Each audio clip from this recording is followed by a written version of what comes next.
हेडलाईन्सचे प्रायोजक आहे NBC bearings, लांब पळण्यासाठी।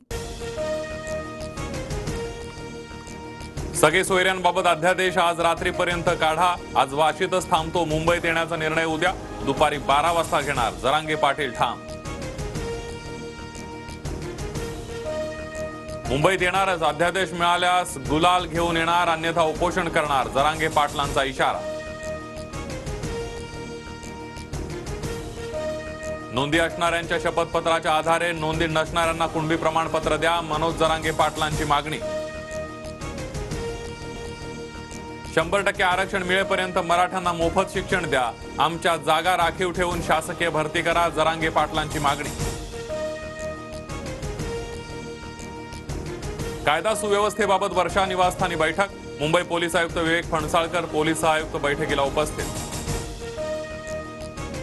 मराठा आरक्षण देताना ओबीसींवर अन्याय झाल्यास ओबीसी समाजही आंदोलन करेल, सरकारने दोन्ही समाजाचा विचार करावा, मंत्री छगन भुजबळ यांची प्रतिक्रिया।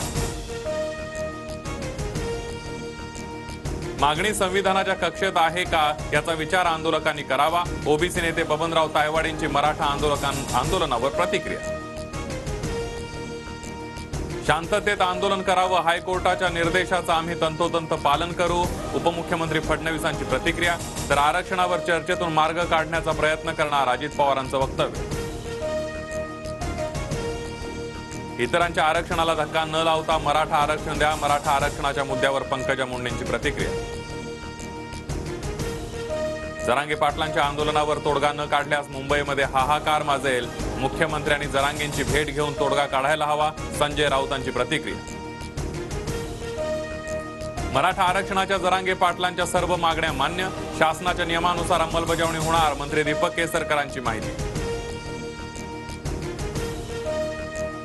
गिरीश महाजन खोतकर टपोरी लोक, जरांगेंकडे जाणकार लोकांचं शिष्टमंडळ पाठवा, राऊतांची टीका। तर टपोरी वाचाळवीर कोण जनतेला माहित आहे, मंत्री गिरीश महाजन यांचं प्रत्युत्तर। पार्थ पवारांची गुंड गजा मारणेसोबत भेट हे अतिशय चूक, विरोधकांच्या टीकेनंतर अजित पवारांचं विधान, भेटीबद्दल पार्थ पवारांना समजावणार असल्याची प्रतिक्रिया। आपल्याला गतिमान सरकार हवं असेल तर अजित पवारांना मुख्यमंत्री व्हावं, अजित पवार गटाचे नेते दिलीप वळसे पाटलांच्या विधानानं नव्या चर्चेला तोड। हेडलाईन्सचे प्रायोजक आहे एनबीसी बेरिंग्स, लांब पळण्यासाठी।